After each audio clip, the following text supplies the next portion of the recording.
of the Ohio Eternal podcast. So we just did a live stream on mute for, I don't know, 15 minutes. For like 15 minutes. So we know what we want to talk about because we just talked about it. So we're going to pause here and just make sure that folks can get back into this stream and the chat. So that way we can kind of get started again. So just hang out with us. Let us know that the audio is in fact working, and we will get started. Let's share it out with everybody. Yeah, it was funny, talking about, on mute for a couple of minutes, but there were some wild lists in some of those. There were some wild lists. We're working. We got sound. We have sound. I love it. Thanks for rejoining. We appreciate it. So we're gonna go ahead and get started. We just, like I said, we just spoke on mute for about 15, 20 minutes. So that was our warm up pre-show. That was our pre-show warm up, and we're good to go. As you can tell, we are in a hotel room. Neither of us live in a house like this. No.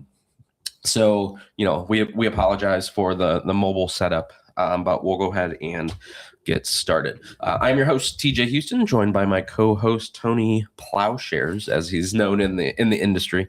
And we're going to talk about BCDL, Buffalo Chicken Dip Legacy, talk a little bit about the metagame and the last couple Eternal weekends that were behind us now, and then looking forward to the new year, kind of what are some projects that we're working on and kind of what we expect to see. So let's go ahead and get started. Today we are in town in a hotel because of BCDL. Tony, what is BCDL? It is a community-run legacy. I'm gonna call it a circuit. Yeah, because it's mostly hosted at the Warp Gate, but they do opens every year, which are the bigger prizes, bigger events, but every quarter, generally, every couple of months, they do a legacy. I don't know what you call it, 2K probably. Yeah, and that's mostly is it started off as having putting some dual lands up, right? As the first initial. It started in Rob's house. Okay. And it was kind of just guys wanted to jam Legacy, and Rob was like, well, come over and I'll make Buffalo Chicken Dip. And then, guys just started showing up at Rob's house, and then it started getting to the point where he was having 20 people that were interested. And he's like, why don't we do this at a card shop? Yeah. And we can put some dual lands up for prizes, do a, bigger buy-in type thing. Yeah. And it just grew. Rob literally grew it. Carrie and Matt kind of took it over when he moved to Texas. Yep. And he started his own Buffalo Chicken Dip in Texas. So it's growing, and it's something that as long as I have been a part of it, I have been able to support it. I think it's a great venue. Or not venue. I mean the venue's the Warp Gate, but which is also great. Yeah, but the venue meaning the people that are there, that community. Yes, exactly. That is there. Yeah. I mean, the Warp Gate's great. But they could have it at localgarage.com, and I would still go. Right. The people that run it, the event itself is great. Yeah. So if you've never been, I would highly recommend going. It's a great time. Worst case scenario, you get to jam some Legacy and have a blast. Right. And it is proxy friendly too. It is proxy friendly. So as long as you have clear proxies, your opponent can see what you're doing. You won't have any issues. And it is a judged event. They have actual, real deal judges there. And it's, ran just, if you've ever gone to a large tournament, I mean, that's how it's ran. Yep. Where they have the clock up there for match time and pairings, the whole nine. It's not like it's just up on a chalkboard where they're crossing stuff out. Yep. It is ran really, really well. And this event, I mean, I think they started off with 64 for this round number of players, and that capped out within, I think, a couple days. And then it was fast. Then they opened it up for 90, and then that was 2 weeks later that had capped out. So with the weather and stuff, there is a waiting list, but we're expecting about 90 people in the room today, and a very diverse metagame. Yeah. And we were talking about this on our muted podcast.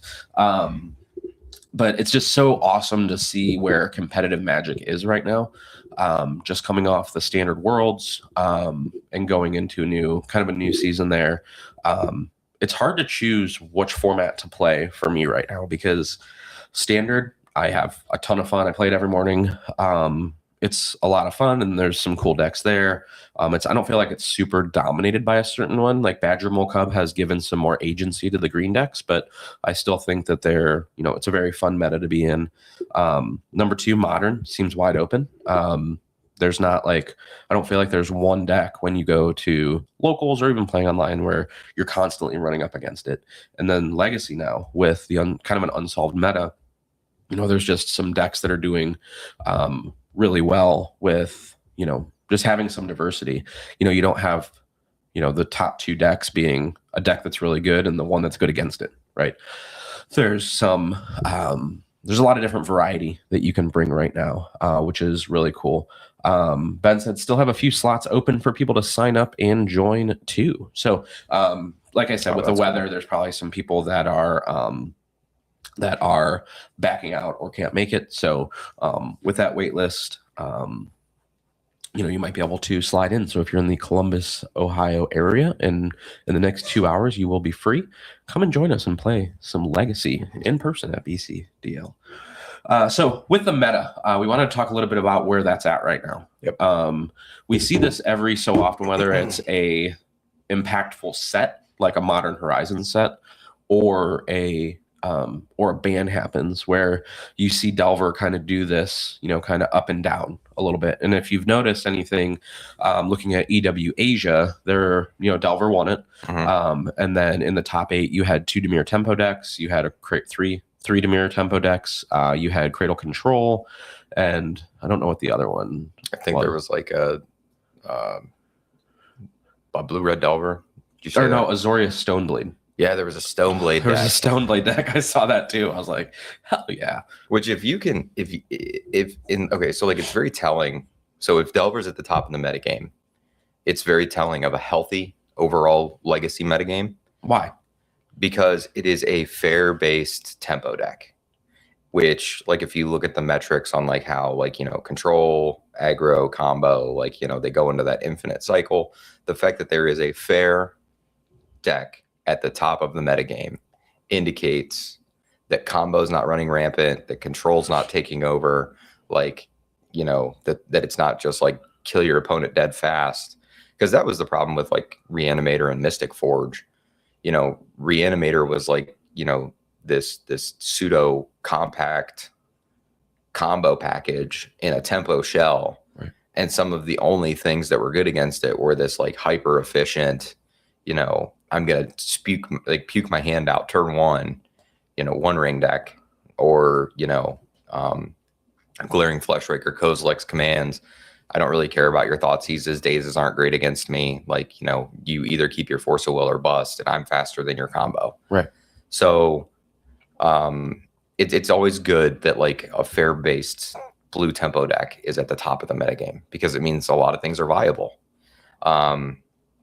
And looking at the overall meta share of stuff right now, you have a good healthy breakdown. I'm looking on Goldfish right now, and you have basically a combined 20% in Dimir and Tempo for the top 2, and then you have Eldrazi at 7.4, Omnitel at 6.6, Oops at 5, Doomsday at 4.8, Sneak at 3.9, Mystic Forge, Ocelot Pride, Blue Cloud Post, all at 3.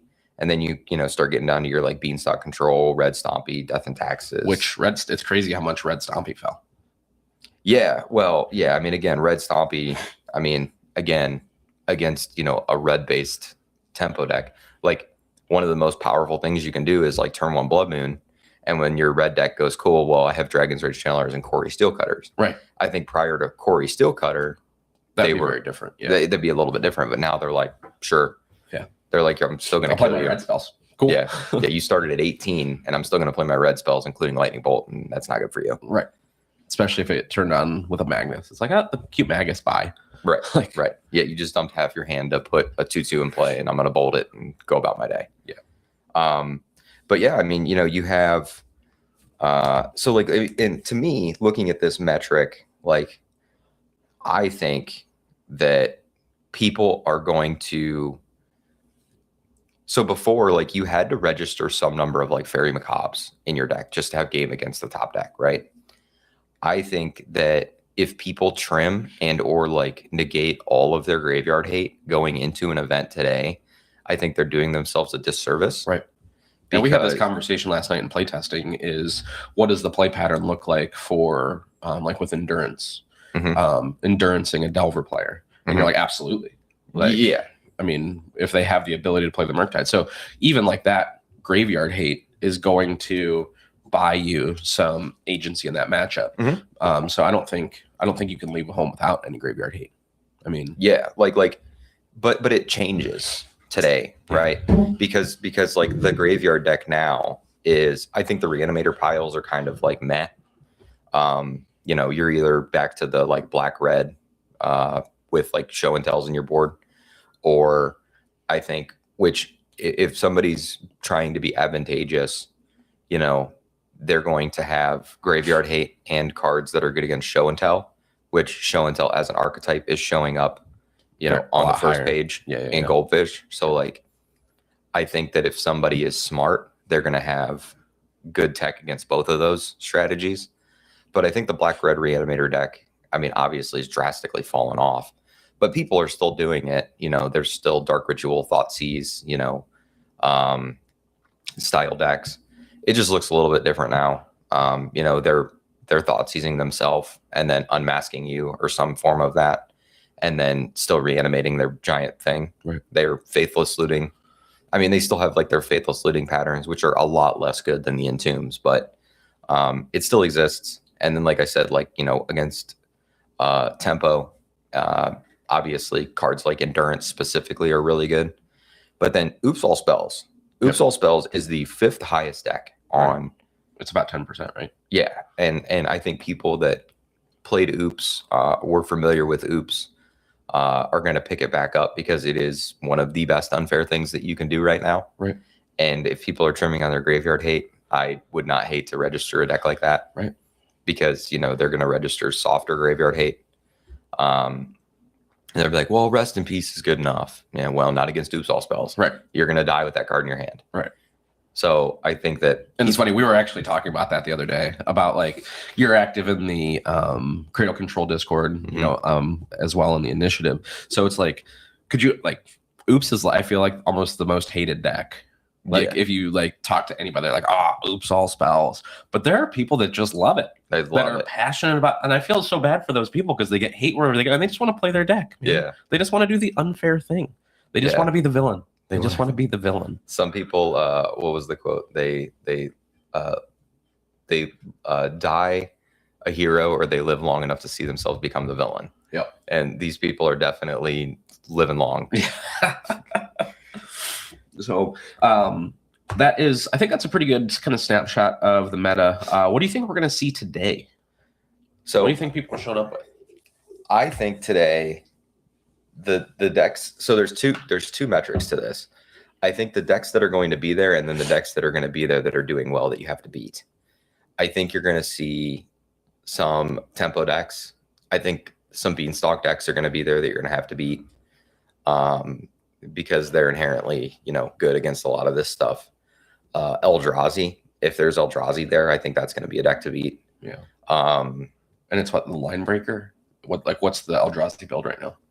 Yeah, they're basically just like 24 lands, Chalice, and then like Fletch Rakers, Line Breakers, K commands, and then literally like before. So when they got Eldrazi Line Breaker, they were like playing Mimics and like Endless Ones and like just garbage Eldrazi cards like that you're just like, sure. But like now they don't have any bad cards. Right. It's all good. Yeah. Like Line Breaker is a huge clock. Like it's like Reality Smasher number, 5 through 8. So yeah, they can just kill you really fast. So I think that a deck like that is good into like the Delver decks. So I think that if somebody wants to play a stompy Ancient Tomb deck, like Eldrazi to me is the Ancient Tomb deck to beat. It's not Mystic Forge, it's not Omniscience, it's Eldrazi. But and then like even like going down this, I mean, I think that people are going to definitely play like the Cloud Post builds. I think you'll see some of those there, some Omnitel, Tempo. You might see some Doomsday, but at BCDLs, people like, you know, they play lands. People like to play lands because it's inherently a very scary metagame for Delver. So you're going to see your decks that beat up on Delver, I think. So Cradle Control, you're going to see some of those. Yeah. Oh, yeah. Yeah. I think I know of at least 3 to 4 that are going to be there. I'm just bringing my modern deck. You are just bringing your deck. Dude, we got to get into this.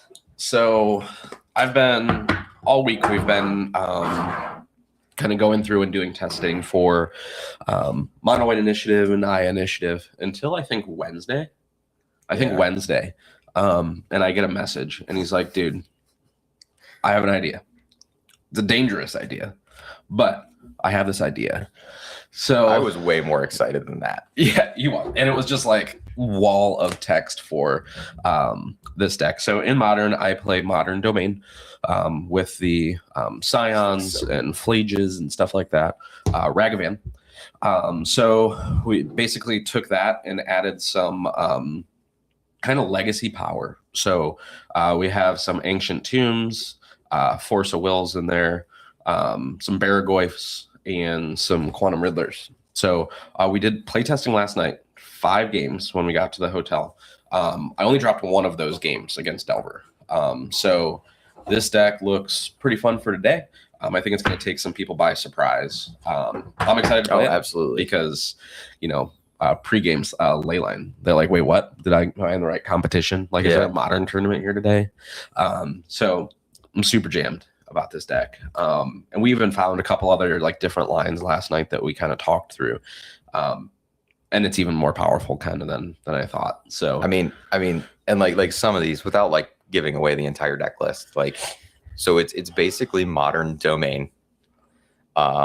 You're playing, you know, your Kavus and your dual lands. Yeah, and dual lands. Yeah. But and your Scion of Draco, but you're playing Ancient Tomb. So like you can go turn 1 or turn 0 Leyline. You can play the Ancient Tomb and then play Scion on turn 1. Yeah. That's wild. That has hexproof and vigilance and first strike and lifelink and all the things. Yeah. And you're like, here's this 4/4 that you can't really beat. And then you also have Broadside Bombardiers. Right. That with that same Ancient Tomb, you can play any land on turn 2, including a fetch land, tap it, play the Broadside Bombardiers, attack, and throw this 12 CMC Scion at them. Right. And literally do 20 damage on turn 2. Right. So, I mean, seems good. It's the metric in the deck. And it's also like it has Force of Wills and up the beanstalks. Yeah. And stock up. Yeah. Because you're an Ancient Tomb deck. Right. Might as well play them. But why wouldn't you play? And I was looking through, I'm like, okay, like what's the worst thing that I could do on turn 2? I'm casting a stock up. I'm casting a Riddler, Beanstalk. Drawing cards on Beanstalk, Barragoyf. Like, those all seem like pretty good things to play on turn 2. Yeah. And then from there, it's just uphill. Yeah. We're going up the beanstalk. You're going up the beanstalk. Just drawing and card advantage. And even like gold, we got back to the room last night and just goldfishing the deck. It was disgusting. So yeah, it was pretty awesome. So I'm excited for that. I am a little sad that I'm not playing Initiative today because we put a lot of work into the kind of the Naya Initiative package, and it finally felt really good. So I think Naya Initiative is in a really good place, but this deck was just too cool not to do. Because I've been talking about like wanting to get a little bit of blue and like start playing around with that. And then this graced us with its presence. So we're not sure. I mean, we think it's great. We think it's great. We think it's fun, but we'll see. We'll see what happens today. We're gonna build a sideboard for it here in a little bit. Which even the sideboard looks fun. Yeah. The sideboard's just. I mean, when you're playing 5 colors, you can play anything you want. All the best stuff. Yeah. Even some newer cards from Duskmourn which is a wild card with some interesting interactions. Yeah, that we actually had to look one up yesterday. Yeah, on the way down here, we're like reading about it, and because we were talking about like what the matchups are and having show and tell or sneak a show, basically Emrakul in play. So we looked it up. You're like, how do I kill an Emrakul? And I'm like, dude, I don't know. Right. I'm like, you think you just lose? And we're like, wait a minute. We're like, why is this card in the sideboard? Unable to scream, baby. Yeah. And we're like, wait a minute. Does that work how I think it works? Well, it turns out that it does in fact work the way that you think it works. Right. You're not actually targeting the Emrakul. You're choosing. Yeah, you're enchanting it because when you put it in off of the show and tell. Now, granted, you can get blown out if they put Omniscience in play. Sure. But if you just choose to put that permanent in play, you're like, oh, there's a creature now. I'm choosing to enchant that creature. Right.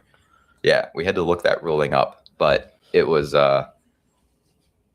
it's a good interaction for you to just hold that unable to scream in your hand and let them. Even that, I mean, I would have just been dead. I mean, if I had no way to counter the show and tell, like, what am I going to do? You know what I mean? Make as soon as they swing that thing. And now we're making an O2 toy. Making an O2 toy. So we went on the way down here. We had to buy some Duskmourn packs and open them to get a non-foil. Oh, there was a foil and a non-foil from the shop. And we just bought, I think, 10 packs. 10 packs. Bought 10 packs and found a common. So, which is better because I bought full boxes to get a common before. Yeah, I was going to say that is not an uncommon play from TJ is to just buy a box. Just buy the box. We'll get the card. Yeah. It'll be in there somewhere, I'm sure. We need a common. No card shop has this freaking common. Okay, well, we're going to buy a box and just open packs and find it. And then, like, you just get, like, Raynor Quantum Riddlers and shit. Right. Like, bonus. You're like, wow, this foil Quantum Riddler, I don't know how much they are. Nice. Like 50, 55. Yeah. I mean, it seems good. Well, but the price of boxes and sealed product now is so crazy, man. Yeah. Like, well, for the good sets. Yeah. Like, Final Fantasy and stuff. Like, they're like $180 for a box. And you're like, what? I remember like 129 and like around 100. Like, yeah. And then they changed the number of cards in it. And it's interesting. Hasbro, man. Right. But I feel like Avatar was pretty successful. I mean, as a set. Yeah. Spider-Man, I don't feel like was at all. No, Spider-Man was garbage, dude. Yeah. There was nothing good that came out of that. Which hopefully Wizard sees that. And they're like, hey, we're just going to keep to our own IP. And yeah. And even like the Secret Lair that they did, they pulled back. It was, I think, the God of War one. And they put it out there and like nobody signed up for it.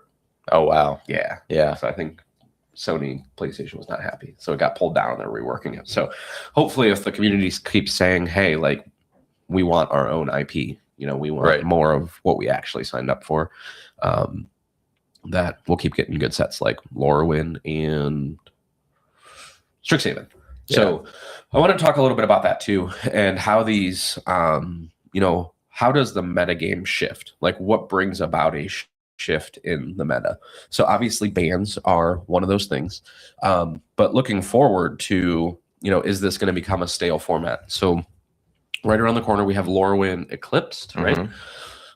So looking back, what I love about these sets is they originally had mechanics that now you can double down on. So like Strixhaven, if you look at where we're at, we had Strixhaven back in the day, and then Avatar came out, and there was the lesson mechanic there. So I'm hoping that they kind of double tap on that with the new Strixhaven and see what type of deck building can happen. There was that one card that I was showing you that's basically a recall. If you have so many, lands in your deck, draw 3. Or lessons. Lessons. Yeah. You basically just draw 3. So hopefully that, we're not losing sight of the actual game objects and, just trying to, run after money. And I felt like with Avatar, they did a good job of kind of pointing to where we're going. And I'm excited for Strixhaven. Strixhaven was the set before I think I started, because I started in Crimson Vow. So it was like a set or two before. So I remember getting those precons and like playing those, and there's just a lot of really cool stuff in Strixhaven. So I'm probably the most excited for Strixhaven. Also, I'll be at MagicCon. So I don't want to talk about what set I started playing in. It was quite a while ago. What was it? I want to say... What was your first pre-release? Did you ever do pre-releases? Back then, no. Because they didn't have pre-releases because you're so old? I think I remember playing... So I mean, I remember like, going in and buying like Odyssey, like starter decks and stuff like that. But I want to say like I probably really started like I want to say like right after like Prophecy, and really got into it like around Odyssey. And then like Onslaught was where I like really went hard. Yeah. Like I remember Onslaught was because like fetch lands didn't exist before that. And like I was pumped about the card like Rack Evolver. You know what I mean? What the hell is that? So there was like this like printing of, they were called like, they were the Volvers, and it was like Anavolver, Rack Evolver, and they were all like 3-color kicker cards. So like Rack Evolver was red and it had like a blue and like a white kicker or something. Okay. And you could like pay the kicker cost and you got like extra value from it. Like, maybe it came in with like first strike, or it came in like, like bounce something or whatever. But like I was pumped about those cards. I'm like, oh, these cards are way better. Right. And like Penumbra Worm, because like it was the original Worm Coil engine. Right. It died and you got a replacement of it. And when did you start playing Legacy? We were talking about this the other day too. Well, I really started getting hard into Legacy like because I originally played Goblins. And it was like right when like Darksteel came out, because you had Aether Vial, and Aether Vial like cracked that deck in half. Right. Because like before that, like everybody was playing Threshold, and yeah, like Darksteel came out, and I don't know what year Darksteel came out, but probably like 2001, maybe. Jesus. Something like that. But yeah, when Darksteel came out and Aether Vial came up for Goblins, that was like a huge 2004. Okay, 2004. Yeah. Okay, yeah, Not that old. yeah, right. Yeah, So that was 21 years ago. that was It's going to 21 be years ago. 22 years ago, because it was in January of that year. Yeah, I'm yeah. playing Legacy. Because before that, we just didn't know what we were playing. Like even like in like Prophecy and Odyssey and like Apocalypse and all those sets, and like leading like even into Onslaught and stuff. I was just like playing constructed Magic, and we didn't really know, like we were probably playing Legacy, but like yeah, like cards like City of Brass and stuff were just like not good. You're like, well, I don't really like, dual lands are great, but you were playing 4 of a dual land in your deck if you're playing a 2 or 3 color deck, and 3 color decks were kind of not great because you didn't have fetch lands, right? So you're like, well, I got to play a monocolor or a 2 color deck, and like I got to play 4 of the dual land, and like some like they like Tainted Fields and stuff like that, like out of like what was Tainted Field originally? Out of Torment, I think, like those type lands to like facilitate your mana base. Yeah. And then when Onslaught got printed and the fetch lands came out, like that was a big shift, because then I really started getting into Legacy, because now like these 2 and 3 color decks like Threshold would really like take over. Right. Because now you're playing like 3 color good stuff. You got your Force of Wills, your Brainstorms are now like incredibly busted. Yeah. Before Brainstorm was like not really a thing. And then like fetch lands changed that entirely. Right. Because now you can get rid of stuff. Now you can get rid of the bad cards. Right. But yeah, it was an interesting time, because like Goblins was really good. And then I remember around that time, like 2004, 2005, whatever it was, there was a GP that like the Flash Hulk era, because it was like Protean Hulk got printed in Dissension, and people were like, oh wow, like I can flash in this card that like when it dies I get a ton of value, right? And then you just die. So yeah, Protean Hulk was pretty good. But I remember playing in that Grand Prix, and my buddy was playing Flash Hulk, and it was so egregious. Like people were crying about the Reanimator meta today, and I'm like, you didn't live during the Flash Hulk era. Yeah, you didn't live during Nam. You didn't know you didn't know what it was like back then. Yeah, Flash Hulk was egregious. Yeah. Like, I mean, you could win on turn 0. Dang. Yeah, like people are crying about like facto pseudo losing on turn 2 or 3. You're like you get to draw cards and play spells at this point, like Right. and that's where like I think the metric of oops all spells gets a bad rap. Is it gives people PTSD from like back in the day when like you just don't get to play Magic at all, Right. But you have to be equipped, Right, for that, like Flash Hulk was beatable, right, it was kind of hard to beat it, but like they could open a 7, right. and you didn't have the London Mulligan, but you could like open a 7 and just mulligan to oblivion and never get anything good. But yeah, the Flash Hulk era was fun. Not really. Not for me. Not for me. Not for a guy that was trying to play Goblin Lackey on turn 1. Right. And when it comes to the last thing that we kind of wanted to talk about today, is when it comes to iterative testing, we wanted to kind of put out there of a new app that has been being worked on for the last, 6-ish months, that keeps track of your deck and changes that you make and sideboard. So this is the first time we're kind of putting it out there publicly. If you head over to planeslogger.com, you can sign up for a beta account. It keeps track of your win-loss percentage. You can run tournaments in it. There's a life tracker app, a sideboarding app in there. And this is very early alpha, like alpha, beta. So, there are some bugs. And this is a project that, I'm working on. So, any feedback that you have, check out planeslogger.com. There'll be some videos on the channel just kind of walking you through how to use the app and, changes and stuff like that. But even this week, the sideboard module went live. So, we are, you can kind of see it there, where, you can run tournaments and it does pairings and drop from the tournament, all that stuff. So anything that you want to see, just let me know. I basically want to beta test until June, July timeframe, and then start working on getting it over as a mobile app. So right now it is a web app that works on mobile. You can save it to your home screen and access it anytime. But the goal is to get it in the app store if it is a viable product that people are actually going to use, and we'll get it out there. And it's pretty cool. And I think like even just me, like, like helping along the way, not doing anything, getting important. Feedback and just using the thing. It's user friendly. It's super easy to use, and it's good data for yourself. And I mean, like the applications are limitless, right, with what you can do with it, but it shows you a lot of data as a player that you care about, that I care about, that you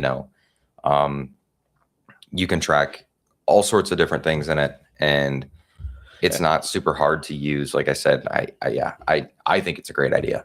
So one of the big things was in matchups, like especially for long days, you would forget kind of what was going on.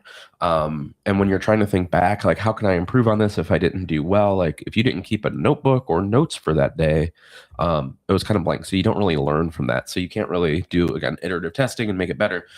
So that's kind of where the idea started. So you can see, I don't know if it shows well on the screen.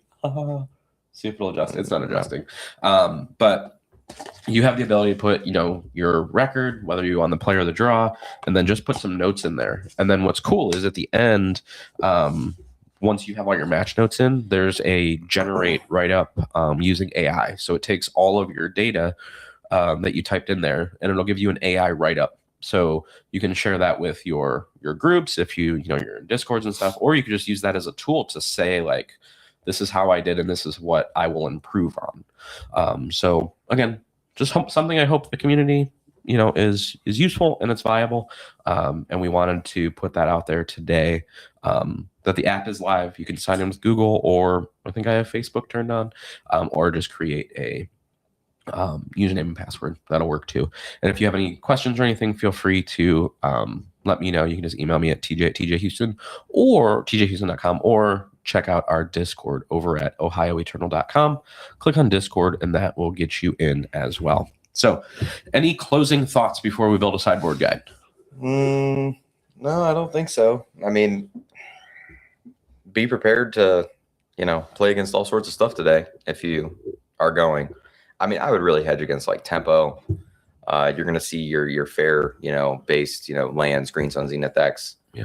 You're going to see a couple combo decks, but I think that the conversion rate of combo decks today, with the exception of Doomsday, I'm going to throw that out there.